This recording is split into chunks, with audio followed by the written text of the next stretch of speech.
G'day, I'm Stephen Travers. The first mistake we can easily make as artists with Instagram is that we fail to understand the Instagram algorithm. It's easy to think of it as the enemy, as this thing we have to learn to hack or to overcome, that it's this thing that always seems to be prejudiced against artists, against small accounts. And this is a really unhelpful mindset to have because it's simply not true.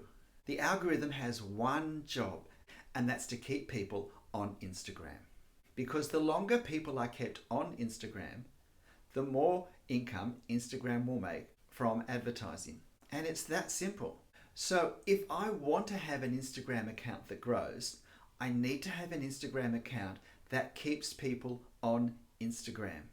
That keeps them actually looking at their phone for as long as possible. And of course, if I don't want to do that, I don't have to. But that will almost certainly limit the amount my Instagram account can grow. So if I decide I want to make my Instagram account grow, how do I keep people on Instagram? Well, fundamentally, I post things people will want to look at. And I post things where people will be able to and want to engage with those posts, because engagement takes time. I will post things that will encourage people to save or to share these posts, because that's engagement, very favorable engagement. Because if someone shares one of my posts, the algorithm recognizes that more people are seeing it, which means more people are being engaged on Instagram. But as artists, particularly if as artists we produce graphic works on paper, it's important to recognize that videos take longer to watch and therefore are seen very favorably by the algorithm. If this is what I do, I don't necessarily have any of the skills needed to make videos. But the algorithm is not going to change. So I have a choice where I learn to make simple videos at least, or I don't. But I need to understand that the algorithm will continue to favor videos because they keep people more engaged with the Instagram platform. And videos can be shown as part of my normal post, as part of a carousel post. Carousel posts are great where you have multiple posts layered one under the other in one post, because there's more slides for people to look through, and that takes time. That's engagement. But there's also reels for videos. Videos go on IGTV, and we can post stories with videos as well as with still images. And obviously we can't do everything every day, but for all the factors that make up my life, then I have to do my best within my art niche to create posts which will keep people engaged on Instagram. And as a word of encouragement, when I first found out about all this video on Instagram, as a man in his 60s who's never been involved with making video in his life, I thought, no way, I can't do that. Just start bit by bit, start simple. I just use my phone and I only use free apps for everything I do that I post on Instagram. It doesn't have to be really complicated either. So that's my first mistake that artists make with Instagram. We fail to appreciate how the algorithm works. But it's possibly more helpful to think of it the other way. If we understand how the algorithm works, then we can structure how we integrate our art with Instagram to maximize the operation of the algorithm. Because the algorithm actually wants people who will want to look at my things to discover it. I need to see it as an opportunity, not as something I have to fight and overcome. The second mistake is that we fail to focus in our subject and our media. You may have heard this put as, we need to niche down. We've just seen how the algorithm favors engagement. And by far the best way to get engagement is to connect with people who are really interested in what I post. People who, for whatever reason, have a strong attachment and therefore engagement with the sorts of things I produce and post. It's ironic that we will have greater engagement by posting things which may appeal to a narrower range of people, but where those people will be more interested in what I post. And if someone follows me because I post a cute picture of my cat in my studio, then when my posts of my artwork start to pop up on their feed, they're going to have no interest, no engagement.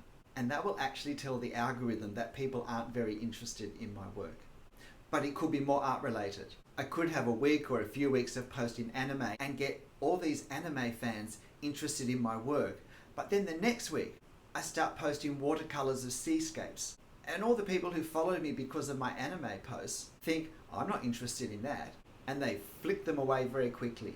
And again, the algorithm says, people aren't very interested in this artist's work. Most of his followers aren't interested in this. And that's because most of my followers began to follow me for a different reason than my watercolor seascapes.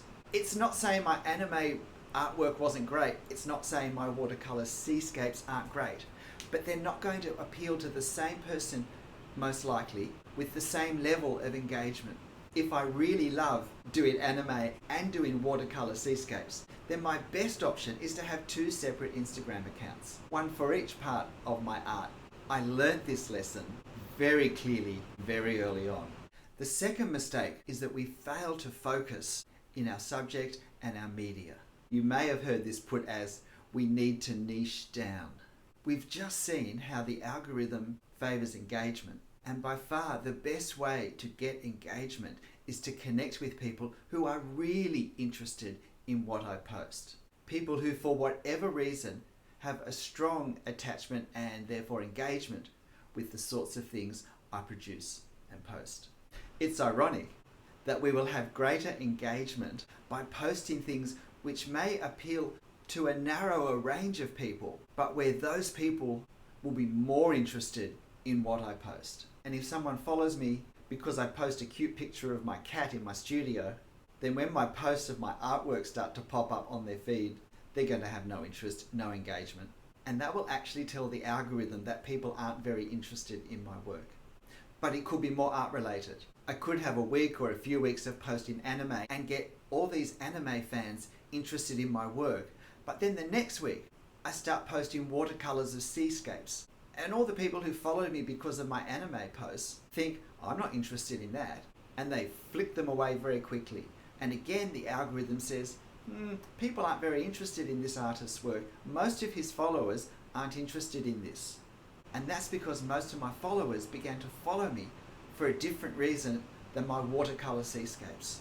It's not saying my anime artwork wasn't great. It's not saying my watercolor seascapes aren't great. But they're not going to appeal to the same person, most likely, with the same level of engagement. If I really love doing anime and doing watercolor seascapes, then my best option is to have two separate Instagram accounts, one for each part of my art. I learned this lesson very clearly, very early on. If you're familiar with my Instagram account, this is the sort of artwork you're used to seeing me do. But this was not where I started my art 10, 15 years ago. It wasn't even drawing. I originally started with oil painting of Australia's trees and flowers. This is the sort of thing I did. And after a while, my children told me that as an artist, I had to have an Instagram account, and they set one up for me. For a couple of years, I got perhaps 300 followers, and I would get 15 to 30 likes for each of these posts, and that seemed great. However, the change came when I went on a trip to Paris and stopped for a moment to draw Notre Dame. I enjoyed it so much that I did more sketching on the same trip. And then when I came home, I wanted to keep drawing, so I began to draw from my photos. And I was posting these on Instagram because I had nothing else to post. And yet I had so much more engagement with these drawings than I ever had with my artwork. I used different hashtags, and I discovered there was a huge world of people who loved architectural drawing. I experimented with some watercolors over the top of some of the prints of my pencil drawings, but this never became anything more than just a fun diversion. After a while, I moved from pencil to ink because I wanted to explore the possibility of ink, even though I found the permanence of it a bit scary after all that pencil. And this is what I've been doing and posting ever since. The third mistake artists make with their Instagram accounts is to neglect hashtags. I've looked at dozens of videos on using hashtags, but probably more importantly, I've paid great attention to how they work on my account. And despite the ever-changing advice on hashtags that I see with Instagram, in my experience, I would still say use all 30 every post, as long as the 30 hashtags are relevant to your post. This is what I do, And very occasionally, my hashtags will only result in a few dozen people seeing my account. But usually, my hashtags will result in thousands and thousands of people seeing my post who would not have otherwise seen it. And sometimes tens of thousands of people will see my post who wouldn't have otherwise seen it because of the hashtags I've used. So what hashtags to use? Firstly, hashtags that are relevant to my post. The last thing I want on Instagram is for someone who's not interested in my post to see it, because then they'll just quickly flick it away and the algorithm will say people aren't interested in this post. It's not worth showing it to people because it doesn't keep them on the platform. So I do not want to use a hashtag that is enticing or maybe popular if it's not going to put me in front of people who like architectural drawing in ink. So I need to go into hashtags on the Instagram app and start to explore what are the possible hashtags that are relevant to my account. And then from all the relevant hashtags, I need to choose the ones where I'm most likely to get some sort of traction on them. When you look up a hashtag, you'll see a number of all the people who have ever used that tag. And if I use drawing, there might be 300 million people who have used that tag. That tells me it's a very popular tag. And that means if I use it because I want to appear on the drawing hashtag page, I'm going to have a lot of competition. Even if I'm fortunate enough to appear on that tag in a top position, I'm not going to be there very long because of the huge number of people tagging drawing onto their drawings coming after me. Now, if I use the hashtag ink drawings by Stephen of Paris, well, there might only be one person who's ever used that once, which would be me. And so there's no competition, so I'm likely to appear on that tag's page in a top position. The problem is no one else is ever going to search for a tag with that name. And so there's no benefit there either. So what I need to do is that for the size of my account and the amount of traction I get with Instagram, I need to choose tags wisely. When I first started, I would choose tags that had been used between 1,000 and 50,000 times mostly. And maybe one or two or three that had been used a bit more than that.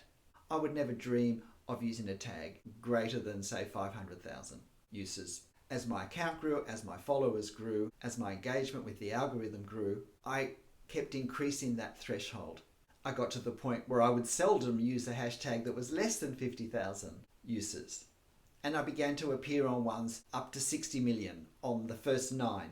And I have found over the 3.5 years I've been on Instagram with my drawings that there have been periods where I've done better with the hashtags than others. And adjustments they've made to the algorithm with things such as the introduction of Reels has impacted the way hashtags work. But right now, they are still an incredible opportunity to reach people who will not find your work otherwise. If I want to grow my account, then I need to have people see my work who haven't seen it previously. And hashtags is our best opportunity for that. And can I remind you that whatever language you speak, it's not the only language in the world. And early on, I began to use hashtags in what for me were foreign languages. And I still regularly use hashtags in most of the European languages. This last point doesn't line up with what usually you'll hear about hashtags on videos such as this. But in my experience, using the same tags repeatedly hasn't been a problem at all.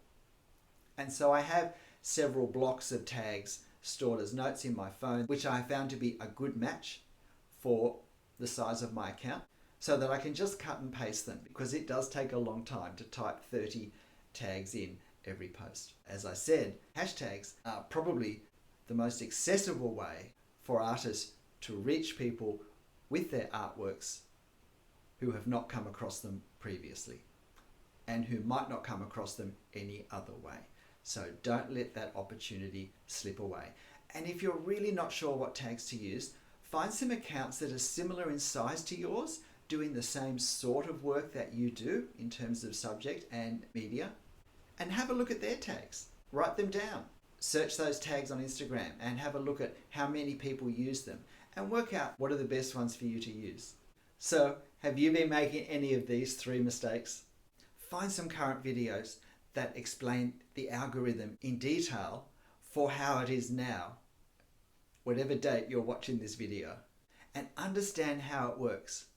Secondly, whatever type of artwork you like to produce, in whatever way, your Instagram account will perform best when you narrow it down as much as you can, so that people who are really interested in that and will really engage with that can find you, follow you, and spend time with your work.